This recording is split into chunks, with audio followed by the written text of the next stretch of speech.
Imagine the ripple effect when two powerful nations join forces to counteract sanctions. This is the reality as Russia and Iran ink a historic declaration. This momentous event has been orchestrated with a singular goal in mind: to counteract U.S. sanctions.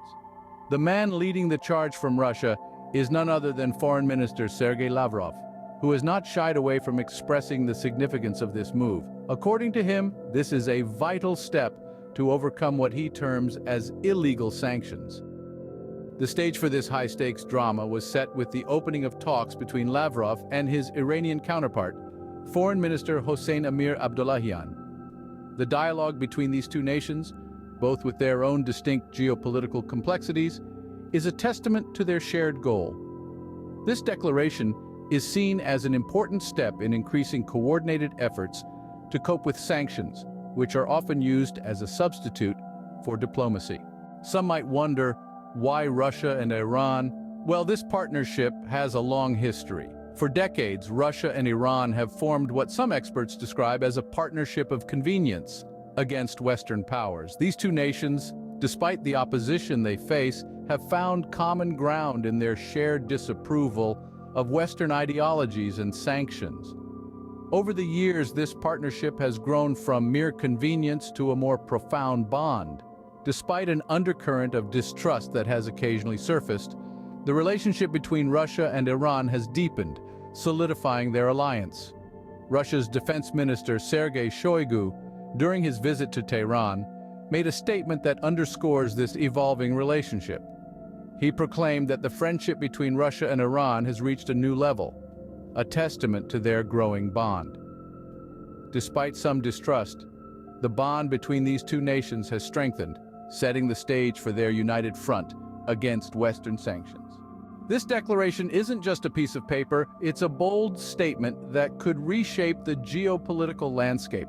The implications are far-reaching. It signals a deepening of ties between Russia and Iran, two nations that have been at odds with the West for decades. This move is a clear stand against the sanctions imposed by the US and the European Union. The declaration has also set the stage for a pivotal meeting. Iranian President Ebrahim Raisi is all set to meet Vladimir Putin in Russia. This is not just a courtesy call or diplomatic formality. It's a strategic move to fortify their military and commercial connections. The impact of this meeting could be monumental. It's a chance for these two nations to strengthen their alliance and build a united front against Western sanctions. This declaration could be a game changer, a catalyst for change in the international political arena. These nations are not just surviving the sanctions.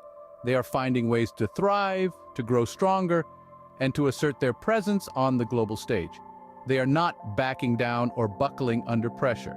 Instead, they are building bridges, forging alliances, and charting a course toward a future that they define, not one dictated by outside forces. This move by Russia and Iran is a unique and new start against US and EU sanctions. So what's the big picture?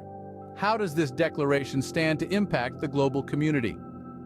Let's tie everything together and look at the broad strokes. This declaration, signed by Russia and Iran, is a pivotal move against the unilateral coercive measures, more commonly known as sanctions, imposed by the United States and its allies. This partnership, while convenient, has been the product of decades of shared interests and mutual need. The bond between these two nations has only deepened over time, despite some underlying distrust. With this declaration, the two nations aim to counter, mitigate, and offset the negative consequences of these sanctions. On the global stage, this move could potentially disrupt the existing political landscape. It could lead to a shift in alliances, with countries reconsidering their relationships with both the sanctioning nations and those affected by the sanctions. It's a bold attempt to challenge the status quo and redefine diplomacy. While the long-term implications of this declaration are yet to fully unfold, it's clear that this move could redefine international diplomacy and the global response to sanctions.